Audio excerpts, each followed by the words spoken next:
If you want to get in contact with me, the best way to do it is on Instagram. If you just want to say what up, if you want to tell me you love my videos, if you want to tell me you hate my videos, the best way to do it is on Instagram.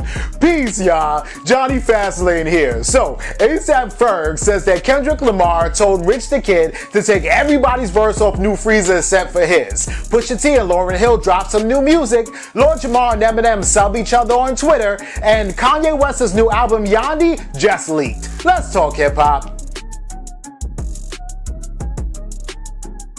Yo, this is crazy, right? Because ASAP Ferg did an interview the other day, right? With DJ Who Kid from G-Unit, actually, right? And he was just sitting there telling them, and ASAP Ferg was talking straight facts. So, first of all, what you need to know is that ASAP Ferg is definitely a friend of G-Unit and 50 Cent, right? ASAP Ferg is from Harlem, and all them dudes is from New York, right? So he's there talking about Rich the Kid, right? But really, he was talking about the producer who made the beat for New Freezer, right? Man, look at my AP. I don't need him, right? And so he was basically saying, like, he did a verse on there, Made in Tokyo did a verse on that, that Rich the Kid played the song for Jaden Smith, and then he also played the song for Kendrick Lamar. Basically, Rich the Kid was playing the song for everybody, right? So everybody in the industry and all these rappers heard New Freezer before it came out, right? So the beat's fire, right? And the hook is fire too. So Kendrick Lamar heard it, and he heard everybody else's verse that was already recorded on there, and he was like, yo, I'll give you a feature if you take everybody off there and just let it be me and you. He was saying that to Rich the Kid, right? And what's Rich the Kid gonna do, man? He traded everybody else for a Kendrick Lamar feature, right? And I mean, who wouldn't do it, right? So, New Freezer was one of Rich the Kid's hugest songs, right? That and Plug Walk, you know what I'm saying? And that was fire too, right? And come on, I mean, if Kendrick Lamar says, I'm gonna bless you with a verse, you're gonna let him bless you with a verse, right? And then Kendrick Lamar did come through and murder it, right? He was like, big shot, peanut butter inside, outside, cocaine white, look like drip out, like he murdered that, right? So of course, you know, Rich the Kid got his money's worth, you know what I'm saying? Anyway, but the old one, the one that leaked or whatever, is good too, right? So ASAP Ferg bodied his verse, right? ASAP Ferg is always dope. He's always nice. I love ASAP Ferg, and I never heard him spit nothing whack, right?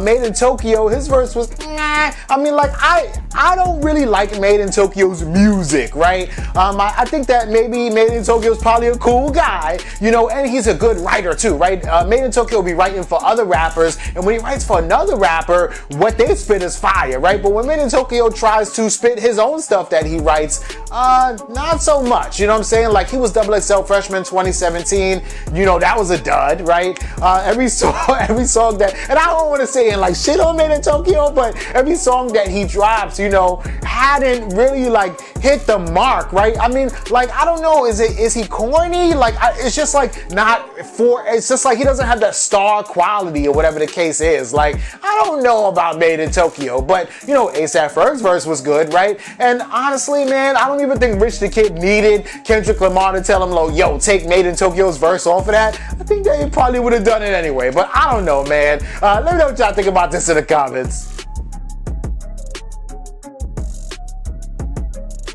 Yo, Pusha T dropped a new song yesterday, right? And I was like, yo, this is fire, right? I didn't even hear the song yet, right? All I know is that it's Pusha T and Lauryn Hill, right? And Pusha T is like one of the dopest lyricists in a rap game, right? And then you have Lauryn Hill, who's like in a lot of people's like top 10 or top 20 like female GOAT lists, right? So you thinking like the song is gonna be dope, right? So then I actually listened to the song, and I'm listening to the beat, right? That's the first thing that caught my ear, and the beat was fire, and Kanye West actually produced the beat. So I'm like, okay, you know what I'm saying? This beat is fire. All right. Pusha T starts rapping.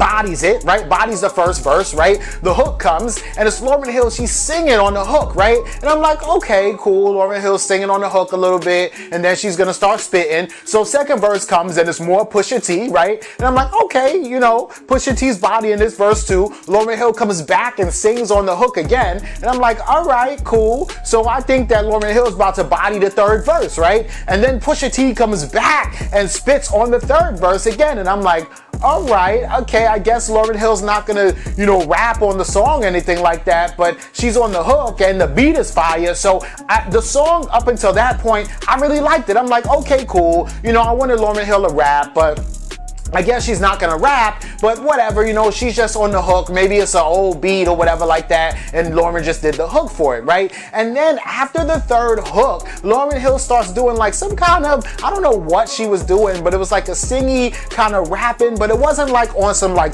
dope, like fire. It was kind of like trash. She's like, I'm coming home, I'm coming home, I'm coming home, I'm coming home, I'm coming home, like over and over again. And I'm like, what is she like really doing, right? So this is somebody that if you're on a song with Pusha T, right, who's a spitter, and you're a Lauryn Hill who is also considered a spitter, you would think that like Lauryn Hill's gonna get on there, she's gonna body it, she's gonna do her thing. And it was like, I don't know if she was scared to like rap on the same track with Pusha T because she felt like he was gonna like kill her lyrically. I don't know if like mentally, because y'all know, man, Lauryn Hill been on drugs, right? So I don't know if mentally she just couldn't put like the words together like she used to or whatever the case may be, but it was really disappointing like towards the end, to the point where I think Pusha T should have just left her on the hooks and that's it. Shouldn't even put that little, you know, what is it, a bridge or interlude or whatever, like at the end of the song before the last hook, before hook number 4, which I'm coming home, I'm coming home, I'm coming home. Like we could have did like what I could have did without that, you know what I'm saying?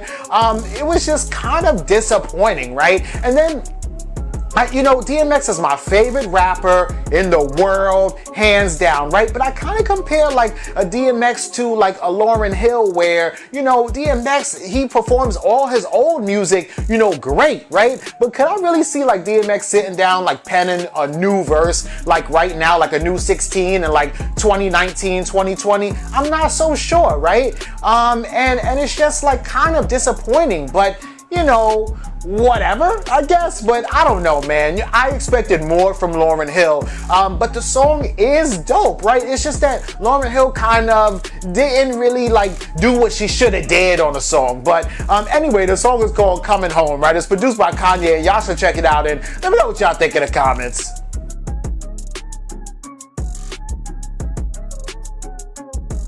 All right, so y'all know, I'm gonna catch you up real quick, right?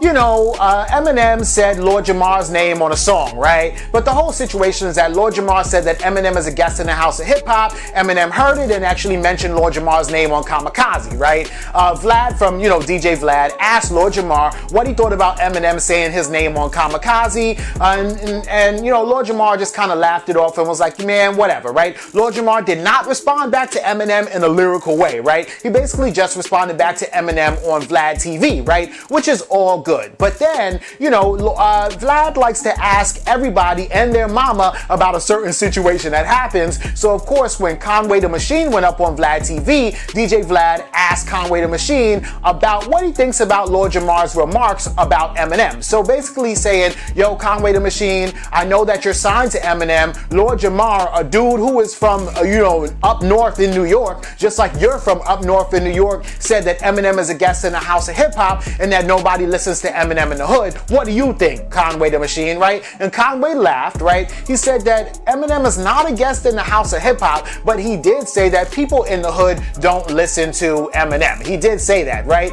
And it was very funny. And so, you know, Lord Jamar was like, wow, this is cool because Conway the Machine agrees with me and he's in the hood and he knows that people in the hood are not going to be like, yo, put on that new Eminem, right? But then, you know, I guess Royce the 5'9", late to the party as usual, saw that interview and kind of was upset at Lord Jamar, right? So Royce the 5'9" goes on his live on IGTV and puts out a video talking about Lord Jamar and how, you know, he's a hater and how he's gonna knock Lord Jamar out and all this stuff like that, right? And then Lord Jamar saw that and went on his live and put out a video responding to Royce the 5'9", basically detailing the reasons why he feels like the hood doesn't listen to Eminem and proving that the hood doesn't listen to Eminem by putting a clip of a song by Eminem on, you know, his Instagram, and that verse that he put about Eminem was rapping about molestation and butt sex and just all kind of crazy stuff, which was pretty insane. And Lord Jamar in the caption basically says, please tell me what would be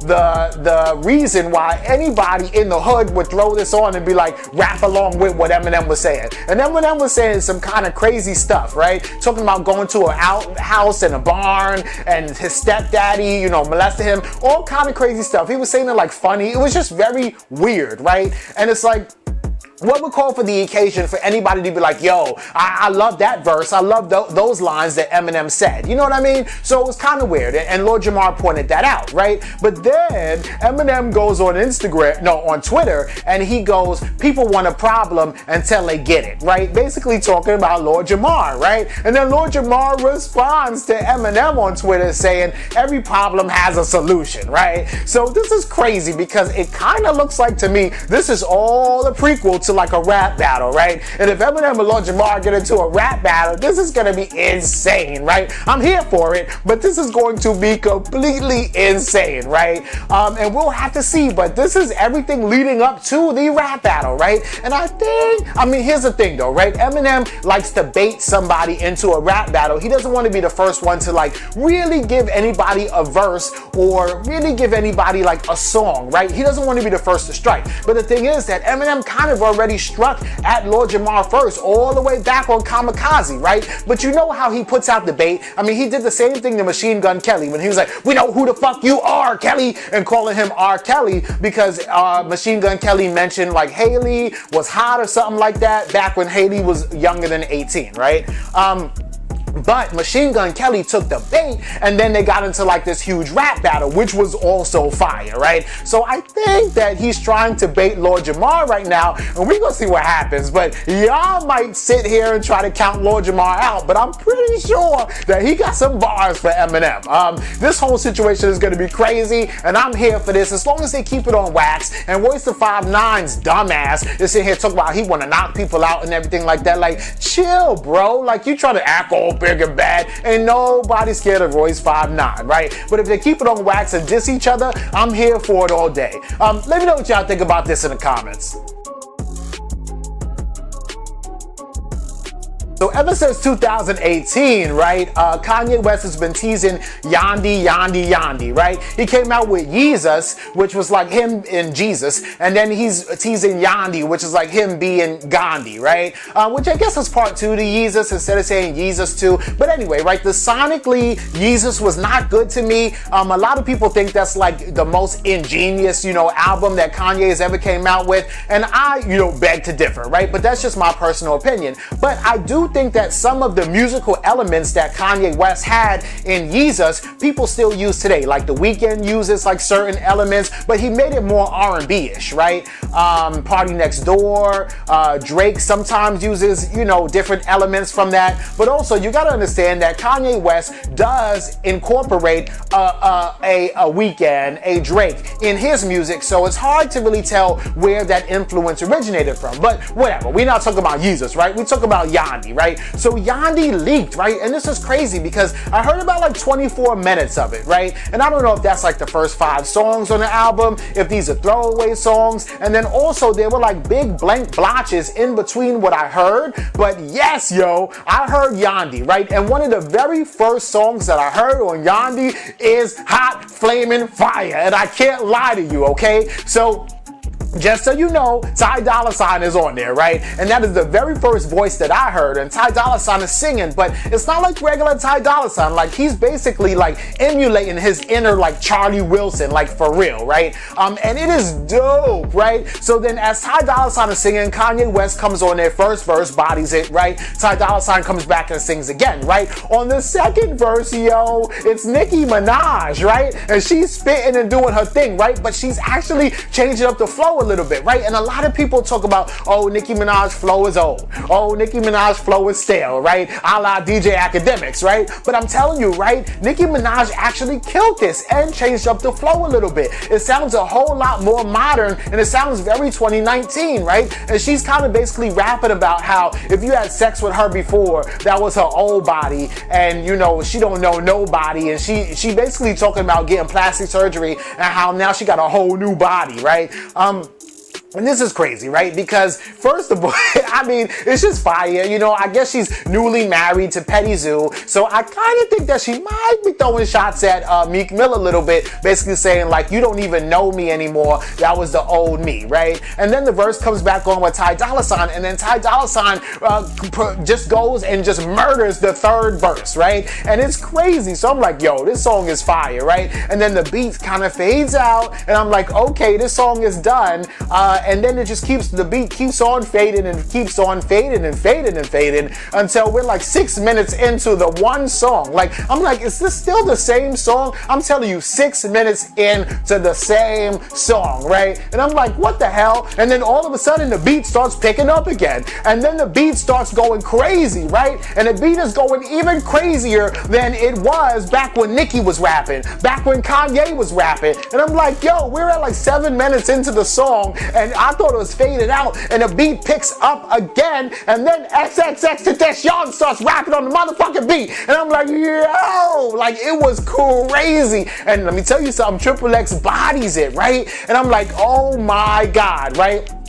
So that song was like 8 minutes long, right? And then after that, there's another song. It's very like churchy to me, right? And I think that Kanye West is like really trying to get back into like his like roots or whatever. I saw something where he said he was born again. You know, he's been doing like the Sunday service, and he definitely has the choir in the studio with him, because the way that this whole album is sounding, I mean, but this is a leak, right? So, I mean, these could be throwaway tracks. Maybe that song with Nicki Minaj could be the first single. I don't even know, right? But also maybe Kanye West has to go in and just like re-record everything all over again now, because the streets done heard it, you know what I'm saying? But anyway, what I heard from Kanye and Yhandi, it is fire. And it's crazy because I don't even want to like new Kanye music, right? I don't want to say that the song is fire. I don't want to say the album is fire, right? With Kanye and the MAGA hat and the Trump and all that stuff. I don't want to be like, yo, Kanye is nice, but yo, the album is pretty dope. But let me know what y'all think about this and everything else in the comments down below. Don't forget to like, comment, share, subscribe. Make sure you hit that notification bell. Follow me at Jonny Fastlane on Instagram. That's Jonny. And y'all already know what to do. Peace.